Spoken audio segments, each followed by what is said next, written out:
c'est en train de commencer à prendre position en territoire africain. Ça va arriver chez nous, ça s'appelle Eurogenfor. Eurogenfor n'est pas constitué que de gendarmes. Quand ça va arriver ici, ça va faire un choc, parce que personne ne s'attend à ça. Si on regarde bien comme il faut la nature exacte de ces gens-là, si on les scanne, on va s'apercevoir qu'ils n'ont d'humain que l'apparence. Ce sont des soldats qu'on pourrait considérer comme venant de l'au-delà pour instaurer de force, par la violence, parce que c'est ultra violent, le nouvel ordre mondial. Et on les retrouve dans les liens avec les terroristes et compagnie, quoi. Donc ce sont des personnes qui sont là pour mettre en difficulté la population et l'État qui est en place. Par exemple, lorsqu'on parle de Rogenfort, tout à l'heure vous avez présenté Rogenfort comme la force de gendarmerie de l'Union européenne. Sauf que ça n'a rien à voir avec l'Union européenne. Donc c'est là l'ambiguïté. Dans le rapport du Sénat, Eurogenfor a pour origine les armées secrètes de l'OTAN, l'ADIO. Et donc il arrive à un moment donné où ces armées ne parviennent plus à se faire financer au niveau privé. Et donc Alliot-Marie va intégrer Eurogenfor dans les comptes de l'État. Eurogenfor est mis en place par la France, mais en collaboration avec l'Italie, l'Espagne, le Portugal et les Pays-Bas. Le siège se trouve en Italie, les locaux sont gracieusement prêtés par l'Italie, et la langue officielle, eh bien, c'est l'anglais. Alors, ce qui est important aussi de noter, c'est que cette armée, eh bien, a l'immunité. Alors, qui a donné l'immunité à cette armée? Bonne question. Et Eurogenfor est dirigé par un conseil de ministres interministériels qu'on appelle le CIMA. Alors, ils ont aussi la possibilité d'intervenir dans tous les pays sans demander l'autorisation à l'État concerné. Alors, pour financer cette armée, eh bien, c'est là que le gouvernement français va geler des lignes de budget auprès de la gendarmerie et de la police.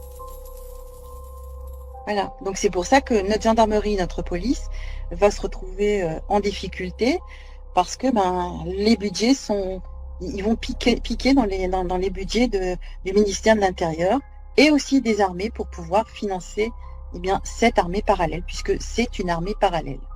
Avez-vous une idée du budget dont vous parlez, le budget français par exemple, pour Eurogenfor? Alors, je vous avoue que de tête, non, j'ai pas l'idée, sachant que pour retrouver ça dans les comptes du ministère des Finances publiques, c'est très compliqué parce qu'en fait, ils jouent sur les intitulés des comptes. Auparavant, on avait quelque part une espèce de comptabilité analytique, on pouvait définir qui revenait à quoi, tandis que là, on parle de défense. Alors, de défense, on y met tout qu'on veut, quoi. Donc, c'est quelque peu compliqué. Et quelle est la mission officieuse alors de Rogenfor aujourd'hui, dit en quelques mots simples, facilement compréhensibles? Quel est leur terrain de jeu, si je puis dire? Alors, des terrains de jeu, ils en ont plusieurs. D'après ce que nous, on a pu observer, et surtout la manière dont on a pu découvrir l'existence de Rogenfor, c'est dans les pays comme au Mali, au Yémen. Donc ils interviennent de façon, non, en dehors du respect protocole en fait, et on les retrouve, dans les liens avec les terroristes et compagnie, quoi. Donc ce sont des personnes qui sont là pour mettre en difficulté la population et l'État qui est en place. L'ONU, comme le Conseil de sécurité, comme la Cour pénale internationale, aucun ne parle d'Eurogenfor, alors que si on prend les comptes rendus du ministère des Armées, par exemple les comptes rendus de monsieur Le Drian à l'époque, il mentionne des guerres hybrides.